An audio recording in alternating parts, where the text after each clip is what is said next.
ये तो हम सभी जानते हैं कि मौत और जिंदगी की जब जंग होती है तो समय सबसे बड़ा फैक्टर होता है। अमूमन तो मौत जिंदगी को वक्त देती नहीं, लेकिन हम भी हार नहीं मानते। आखिरी कोशिश, आखिरी उम्मीद तक हम लड़ते हैं और ये लड़ाई तब तक जारी रहती है जब तक कि अपने अंजाम तक नहीं पहुंच जाती।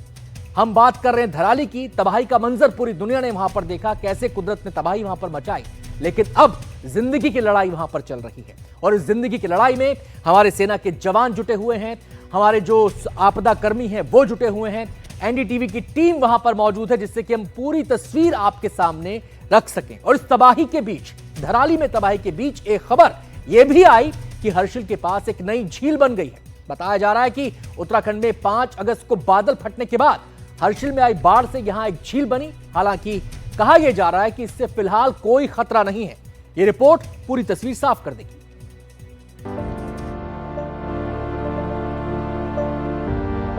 उत्तरकाशी में आपदाग्रस्त धराली से आगे हर्षिल के करीब झाला में भी एक छोटी पहाड़ी नदी में फ्लैश फ्लड आया था। बताया जा रहा है कि इस सैलाब के साथ जो मलबा आया उसने भागीरथी नदी को काफी संकरा कर दिया। यहाँ पहले से ही भागीरथी काफी संकरे इलाके से बहती है। ऐसे में यहाँ पानी के रुकने की बात कही जा रही थी। थोड़ा पानी यहाँ जमा भी हो गया, जो देखने में एक छोटी झील जैसा लग रहा है। बताया जा रहा है कि जहां हर्षिल घाटी का हेलीपैड था, वहां पर भागीरथी में ये पानी रुका। हालांकि राहत की बात यह है कि इस झील से धीरे धीरे पानी बाहर निकल रहा है। इस कारण पानी ब्लॉक नहीं हुआ, यानी तत्काल खतरे की कोई बात नहीं है। आप देख सकते हैं कि किस तरीके से यहाँ पर झील बनी है। ये वही झील है जिसने पूरा का पूरा इलाका ब्लॉक कर दिया है और ये काफ़ी बड़ी झील बन गई है।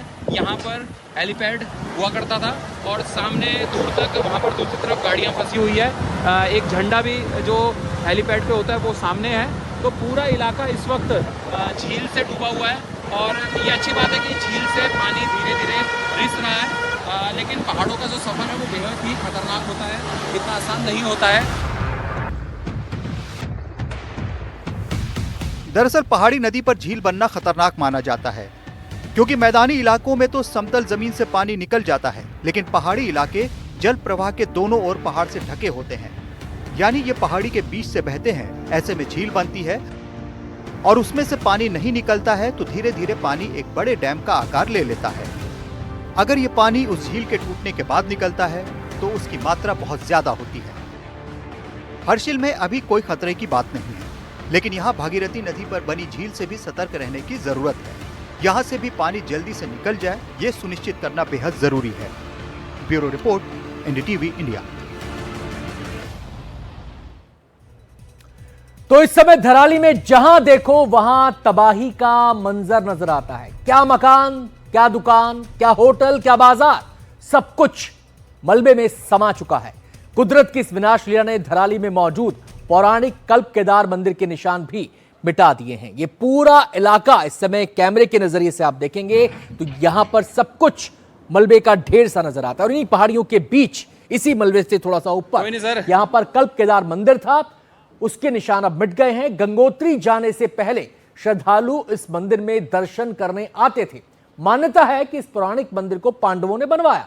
मान्यता यह भी है कि जब ब्रह्म हत्या, पितृ हत्या और गुरु हत्या के बाद उसके श्राप से मुक्ति के लिए पांडव हिमालय की तरफ आए और उन्होंने भगवान शिव को प्रसन्न करने के लिए इस मंदिर का निर्माण किया। बताया जाता है कि पांडवों ने कल्प केदार के साथ ही करीब 240 छोटे बड़े मंदिरों का निर्माण किया, लेकिन साल 1800 में आई त्रासदी में कल्प केदार मंदिर को छोड़कर अन्य मंदिर दब गए। कल्प केदार मंदिर के जमींदोज होने से स्थानीय लोग दुखी हैं। उनकी मांग है कि केदारनाथ मंदिर की तर्ज पर कल्प केदार मंदिर का भी पुनर्निर्माण कराया जाए।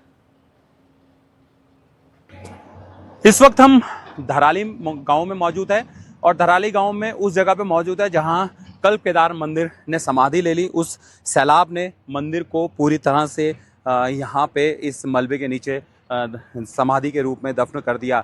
ये सामने ये वाला ही इलाका जो आपको तस्वीरों में दिख रहा है, यहीं भगवान कल्प केदार का मंदिर था। जो यहाँ पर हज़ारों सालों से मौजूद है। यहाँ के स्थानीय लोगों का कहना है, केदारखंड में भी इसका जिक्र है। तो ये पूरे इलाके में यहीं पर मंदिर था, भव्य पूजा होती थी। 240 यहाँ पर छोटे छोटे मंदिर थे। पांडवों ने यहाँ पर ये मंदिर बनाया था जब ब्रह्म हत्या, पितृ हत्या और तमाम जो महाभारत का युद्ध हुआ था वो उसमें बचने के लिए, उसके श्राप से बचने के लिए वहाँ पर यहाँ पर आए और उन्होंने यहाँ मंदिर बनाया। यहाँ पर मंदिर था और 240 मंदिरों का समूह था, लेकिन इससे पहले भी आई आपदा में यहाँ पर धीरे धीरे दफन होता रहा। लोगों का यह भी कहना है कि कल्प केदार मंदिर आधा पहले से डूब गया था, लेकिन जिसमें अब पूजा होती थी वो त्रासदी से पहले वहाँ पर पूजा करते थे, लेकिन उससे पहले जो त्रासदी आई जो पूर्व में, उसने पूरी तरह से इस मंदिर को डुबो दिया। तो अब लोगों का यही कहना है कि अब इस मंदिर को दोबारा से स्थापित किया जाए, समाधि से भगवान को बाहर निकाला जाए। जैसे केदारनाथ मंदिर को पुनर्निर्माण हुआ है, यहाँ पर भी पुनर्निर्माण होना चाहिए। इससे पहले अगर केदारनाथ धाम की बात करें तो केदारनाथ धाम भी 400 साल तक बर्फ़ में समाधि लिए था। तो अब कल्प केदार भी समाधि में है, लेकिन लोगों का कहना है कि एक बार फिर से वो भगवान को दोबारा से यहाँ से इस मलबे से बाहर निकालेंगे और जैसे पहले पूजा होती थी उसी तरह से पूजा करेंगे। धराली गांव कल्प केदार मंदिर से एनडीटीवी इंडिया के लिए किशोर रावत। ये आपदा जब 5 तारीख को आई थी, मेरे आंखों के सामने जो हम लोग प्रतिदिन मंदिर आते थे, पूजा करते थे, यहाँ पे व्यवस्था देते थे कि शाम को कैसे हमने यहाँ पे आरती की व्यवस्था करनी है, कैसे हमने यहाँ पे शाम को सत्संग होता था, महिलाएं आती थी, सब लोग, तो वही व्यवस्था देख रहे थे। तो उस समय 1:25 का टाइम था और हम लोग लंच के लिए घर जा रहे थे। अधिकांश लोग घर जा रहे थे क्योंकि उस दिन मेला भी था, तो बाहर से भी लोग आए थे और उनके मतलब यहाँ इन्वाइट किया था कि आप मेले में आइए, तो उनका भी यहाँ पे बड़ा उत्साह था लोगों का। तो लोग अपने घर थे। तो जब मैं मार्केट से गुजरा था तो छोटा सा नाला यहाँ पे जब पानी का देखा, ये खीर गाड़ को देखा, तो खीर गाड़ में बड़ा मटमिला पानी आ रहा था और उतने में सिटी बजनी शुरू हो गई मुखीमठ मुखबा गांव से। तो जैसे मैंने ऊपर नज़र देखी तो वहाँ पे इतना बड़ा सैलाब आ रहा था कि मुझे दिखा नहीं गया। जैसे हम लोग यहाँ से भागे ऊपर आया, मैं पहाड़ के ऊपर चढ़ा, तो जब पीछे मुड़ के देखा तो कल्प केदार मंदिर पूरा डूब चुका था। यहाँ पे हमारा पूरा मार्केट डूब चुका था, अंधेरा छा गया, धुआं ही धुआं हो गया, कुछ समझ में नहीं आ रहा क्या होने वाला है। धराली और हर्षिल से जो एक एक कहानी, जो एक एक तस्वीर सामने आती है वो सिहरन पैदा करती है। जरा सोचिए कि जब आप सैकड़ों किलोमीटर दूर होकर उस घटना के बारे में, उस आपदा के बारे में सोचते हैं तो आप सिहर जाते हैं, और जिन्होंने वो झेला है उनके ऊपर क्या बीती होगी इसका अंदाजा आप बखूबी लगा सकते हैं। चलिए बात कर लेते हैं ऑपरेशन जिंदगी की। उत्तराखंड के आपदा प्रभावित धराली और हर्षिल में जिंदगी की तलाश जारी है। 5 तारीख की दोपहर करीब 1:45 बजे जो हुआ उसने सबको दहला कर रख दिया। धराली बाजार तो पूरा मलबे में दब चुका है। बताया जा रहा है कि इस इलाके में अभी भी सैकड़ों लोग फंसे हो सकते हैं। उन्हें सुरक्षित निकालने के लिए युद्ध स्तर पर काम जारी है। हमारी टीम यानी एनडीटीवी की टीम भी वहां पर लगातार मौजूद है, जो आपको एक एक रिपोर्ट, एक एक तस्वीर दिखा रही है।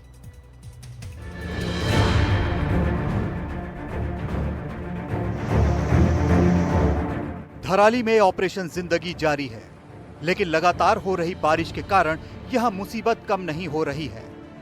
जिस जगह चंद दिन पहले एक खूबसूरत सा गांव और बाजार था, वहां आज कई फुट ऊंचा मलबा पड़ा हुआ है। इस मलबे के नीचे कितने लोग दफन हैं, ये कहना मुश्किल है।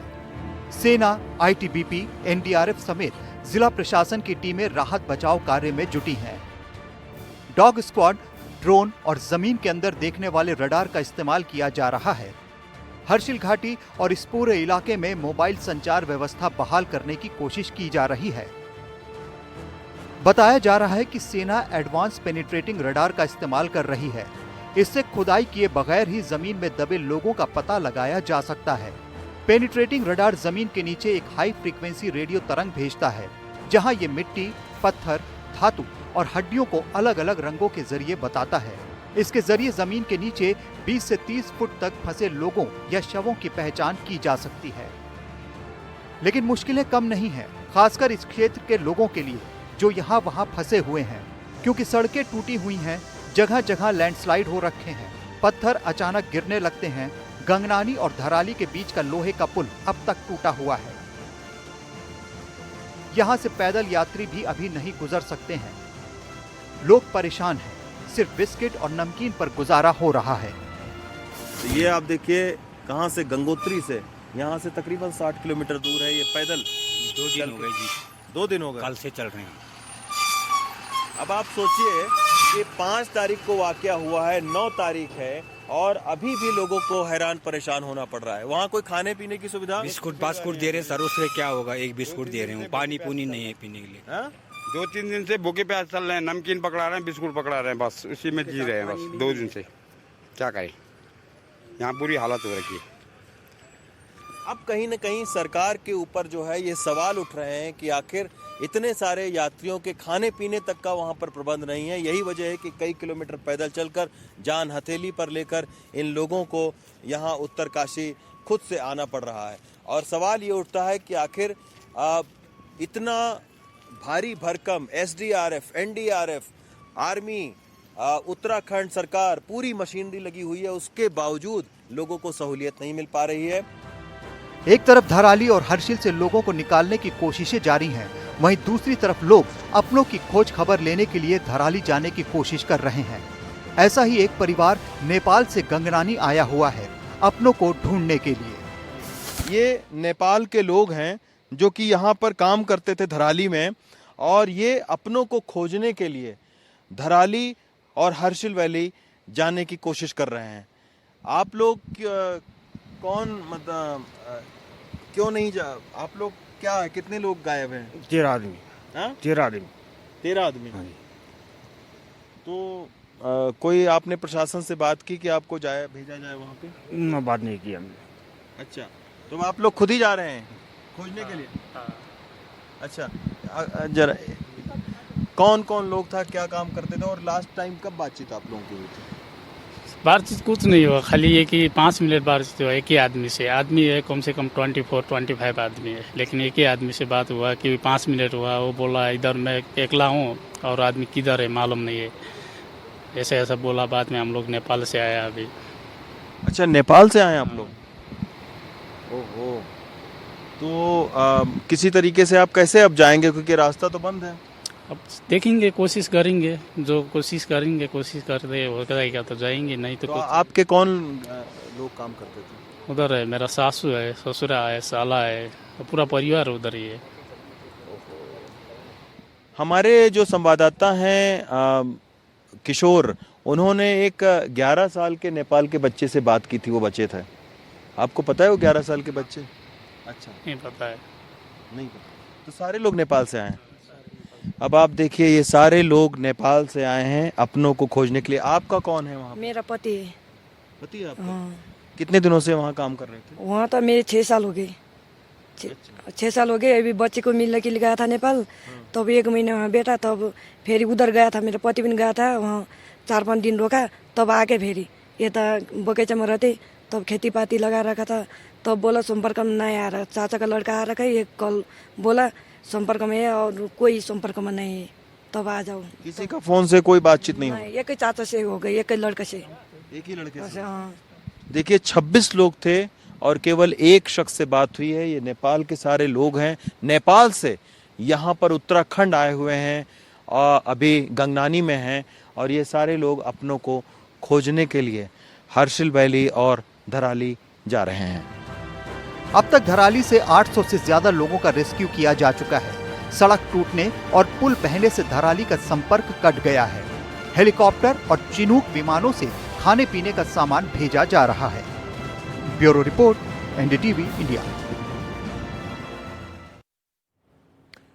तो जितनी बड़ी ये त्रासदी थी, उतना ही बड़ा रेस्क्यू ऑपरेशन इस समय उत्तरकाशी में चलाया जा रहा है, और केंद्र में धराली, हर्षिल जैसे इलाके हैं जो सबसे ज्यादा प्रभावित हुए थे। और इस पूरे रेस्क्यू ऑपरेशन पर अगर हम नजर दौड़ाएं तो एक ही बात समझ में आती है, जब तक सांस है तब तक आस है। और उम्मीद की ये डोर ही लोगों को बांधे हुए है, लोगों को धराली तक लेके जा रही है, इस उम्मीद में कि शायद वहां पर उनके अपनों की तलाश पूरी हो जाएगी।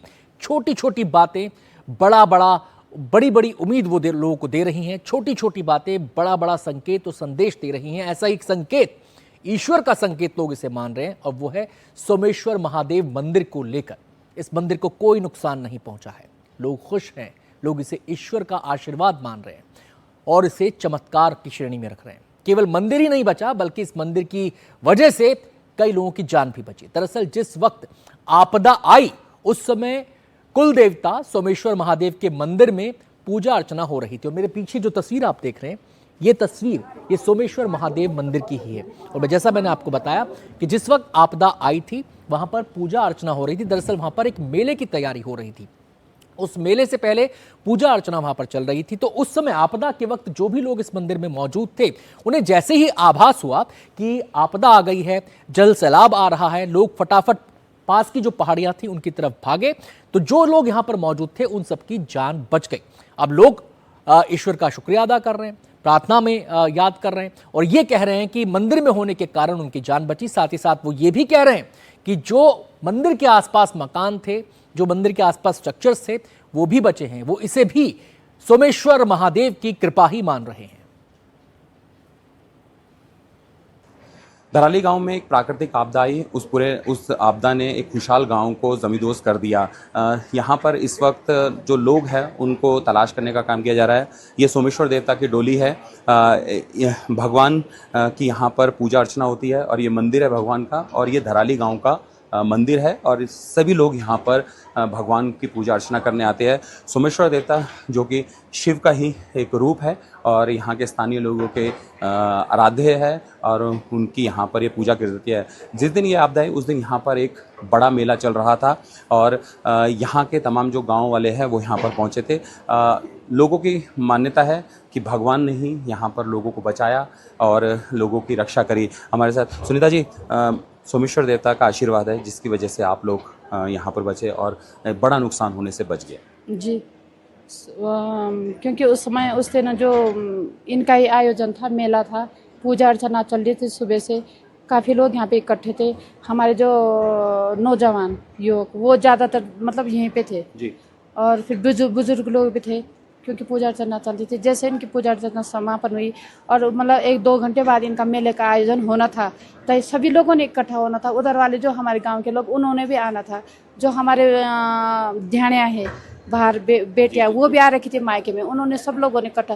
पर देवता की ये कृपा हुई कि समय से थोड़ा पहले ये पर हाँ मतलब वो हुआ। अगर उस समय होता, हाँ लंच टाइम भी था उस समय कि पूजा अर्चना के बाद कि सभी लोग अपने उसमें कि खाना खाओ, उसके बाद जो मेले की तैयारी, तो सभी लोगों ने तो इकट्ठा होना था यहाँ पे, तो थोड़ा बचाव जो मिसिंग हो गई वो तो उसके लिए तो हम अब भगवान से यही कि प्रार्थना करेंगे कि उनकी दिवंगत आत्मा को शांति मिले। थोड़ी बहुत मदद पहुंच रही हम तक, लेकिन हम सब गांव वाला, हम बहनें, हम भाई, सब लोग हम असहाय हो गए हैं। हमारा रोजगार छिन गया है, हम लोग सड़क पे आ गए हैं और जल्दी से जल्दी सरकार हमको कहीं बसाने की और हमारी सुध ले सरकार, और किस तरह से पहले हमें घर दे, हमें खाना दे और फिर हमारे रोजगार के बारे में सोचे। अन्यथा ये बॉर्डर का गांव है, तिब्बत बॉर्डर का लास्ट गांव है, हम लोगों को भागना पड़ेगा यहाँ से और कहीं नीचे शहरों में मजदूरी करनी पड़ेगी। भगवान की इतनी बड़ी कृपा रही कि अब जो लोग तो गए हैं उनका तो कभी कोई पूर्ति हो नहीं सकती है और भगवान से ही प्रार्थना करते हैं उनकी आत्मा को शांति दे। बाकी बात जो लोग बचे हैं थोड़ा उनकी, हालांकि सरकार पूरी व्यवस्था कर रही है अपनी तरफ से और जो उन्होंने वादे भी किए हैं वो धरातल पे उतरे। हमारी सरकार से रिक्वेस्ट है, अपनी तरफ से सरकार पूरी वो कर रही है, व्यवस्था कर रही है। रोड मतलब बनने वाली है, कुछ दिन में बन जाएगी। तो उम्मीद की डोर के साथ इस रेस्क्यू ऑपरेशन को आगे बढ़ाया जा रहा है और सेना इसमें सबसे आगे है। हमारे अर्धसैनिक बल इसमें बढ़ चढ़कर अपनी भूमिका निभा रहे हैं। एसडीआरएफ की टीमें हो, एनडीआरएफ की टीमें हो, सब अपनी अपनी भूमिका निभा रहे हैं। लेकिन ये लड़ाई केवल एक मोर्चे पर नहीं है, ये लड़ाई कई मोर्चों पर लड़नी है हमें। एक तरफ तो आपदा में फंसे लोगों को सुरक्षित बाहर निकालना है, पुनर्निर्माण करना है। इसके अलावा जो सड़कें टूटी हैं उन्हें फिर से बनाना है और जो कम्युनिकेशन नेटवर्क को प्रभावित किया है इस आपदा ने उसको भी दुरुस्त करना है, क्योंकि हर्षिल और धराली गांव के बीच संपर्क टूट गया है। लेकिन भारतीय जवान लोगों को हर तरीके से मदद कर रहे हैं। इंडियन आर्मी की पैरा इंजीनियरिंग ब्रिगेड इस काम में जुटी हुई है। ये पूरा ऑपरेशन किस तरह से चल रहा है इसको लेकर पैरा इंजीनियरिंग ब्रिगेड के मेजर साहिल ने एनडीटीवी को पूरी जानकारी दी। यहाँ पर पैरा इंजीनियर्स के, इंडियन आर्मी के यहाँ पर जवान है, अधिकारी है, वो एक रोप तय कर रहे हैं, एक तरफ पैदल रास्ता तय कर रहे हैं और बोट से भी, यानी जो पूरे नेशनल हाईवे डूब गया था तो यहाँ से कनेक्टिविटी कर रहे हैं और इसको पूरी तरह से तैयार कर रहे हैं, टेस्टिंग कर रहे हैं, लगातार इनका काम चल रहा है। हमारे साथ मेजर साहिल मौजूद है। साहिल सर, टफ काम है लेकिन इंडियन आर्मी के लिए शायद टफ नहीं होता, इंडियन आर्मी जो टास्क होती पूरा करते हैं। ये 3 चीज़ें बताइए, क्या कर रहे हैं आप लोग? हम यहाँ पे एक मल्टी प्रॉन्ग अप्रोच बना रहे हैं ताकि अगर कोई से भी धराली से इवैक्यूएशन हो रही है या अगर हमको यहाँ से धराली की तरफ कोई एसेंशियल स्टोर्स या मेडिसिन पहुँचाना है, आप सामने देख रहे हैं कि रोड तो ऑलरेडी बही हुई है, सामने से एक 80 ट्रैक बनी हुई है ताकि अगर हमको म्यूल्स हैं हमारे पास तो म्यूल्स के थ्रू भी कुछ सामान पहुँच जाए। एंड म्यूल से भी ज़्यादा अच्छी चीज़ हमने एक एरियल केबल वे बनवाया है यहाँ पे, और हमारा ये केबल वे 3 स्पैन में बनेगा। Each span will be covering around 150 metres ताकि जो भी सामान है वो जल्दी से जल्दी हमारा रोड के उस तरफ पहुंच जाए जहाँ पे गाड़ियाँ खड़ी रहेंगी। And essential services, medicine, ration, ताकि जो भी गांव वाले वहाँ फंसे हुए हैं एज वेल एज जो टूरिस्ट और जो पिलग्रिम्स आ रखे हैं उनके लिए हम राहत का सामान पहुँचा सकें। हमारा मेन एम यही है।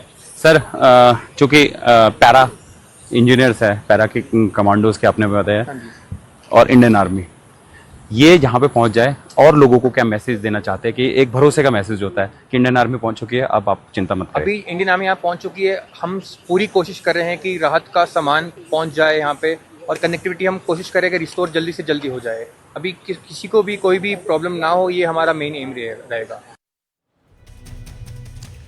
ये जो आपदा धराली में आई है जिसने हर्षिल को भी प्रभावित किया है, वहां पर बहुत सारे लोग प्रभावित हुए हैं, अलग अलग कहानियां हैं। कहानी ऐसी जिसको सुन के आपका दिमाग सुन्न हो जाएगा, तकलीफ आपको होने लगेगी। और इस पूरी आपदा में ना केवल बड़े बल्कि बच्चे भी प्रभावित हुए हैं और इन प्रभावित बच्चों की किताबें, उनके बस्ते, उनके स्कूल के सामान इधर उधर बिखरे हुए हैं, उन्हें भी मदद चाहिए। ऐसे ही कुछ बच्चों के बीच जाकर हमने हालात को करीब से देखा। हमारे साथ दराली गांव के बच्चे हैं और इनसे ही बात करते हैं। उस समय जब आपदा आई थी, ये कहाँ थे? बेटा, आपका नाम क्या है? खुशी। खुशी, जब ये त्रासदी आई थी आप कहाँ पे थे? आपने देखा था क्या? हम यहीं थे, मंदिर में पूजा हो रही थी उस टाइम। क्या पूजा खत्म हुई और तो लोग बोल रहे थे कि गार्ड गई, गार्ड वो हो गई, तो ऊपर से अचानक से वो पता नहीं क्या हुआ, अचानक से तो यहाँ पे लोग थे बैठे हुए, उनके ऊपर भी आया हल्का सा, तो सब लोग पहाड़ के ऊपर भागे, तो यहाँ सब कुछ बिखर चुका था। डर नहीं लगा आपको? भयंकर। क्या सोचा आपने? हमने सोचा कि हम भी जाते हैं। अब स्कूल जा रहे हो? नहीं, स्कूल बंद हो रखा। क्यों? हर्षिल में स्कूल बंद हो रखा ना। हर्षिल में स्कूल नहीं जा पा रहे? नहीं, वहाँ तालाब बंद रखा। तो कितने दिन से, जब से आई आपदा? 4-5 दिन हो गए। तो पढ़ाई का नुकसान नहीं हो रहा आपको? वही तो। अच्छा बेटा, आपका नाम क्या है? साक्षी। साक्षी, आपकी सहेली ने बताया कि यहाँ पर सैलाब, आपने देखा था? हाँ, हम तो यहीं पे थे उस टाइम। किस तरह का मंजर था? अरे असल में पता हुआ क्या, यहाँ मंदिर में ना पूजा चल रही थी, तो समय श्रद्धा था कि पूजा भी खत्म हुई, तो हम सब वहाँ इनके मतलब मेरी फ्रेंड के घर पे बैठ रखे थे ना उस टाइम, और सब लोगों ने बोला कि मतलब बाढ़ बढ़ गई, मतलब गार्ड बढ़ गई बोलना। हम देखने के लिए आए पीछे, तो नहीं था, हमने सोचा नहीं है सही से, हम घर पे रहे खड़े होके, तब तक के लिए मुख वालों की ना सीटी बजाई, मुख वालों ने बहुत ज़ोर से बजाई सीटी, हम समझ गए थे कि बाढ़ आई। तब तक के लिए ऊपर से इतना खतरनाक आया ना, तो ऊपर के लिए आया, फिर हम सब लोग सिर्फ पहाड़ के लिए भागे, फिर पहाड़ से देखा भयंकर खतरनाक, इतना डर लग रहा था ना, हमने सोचा कि हम भी जाते हैं अब।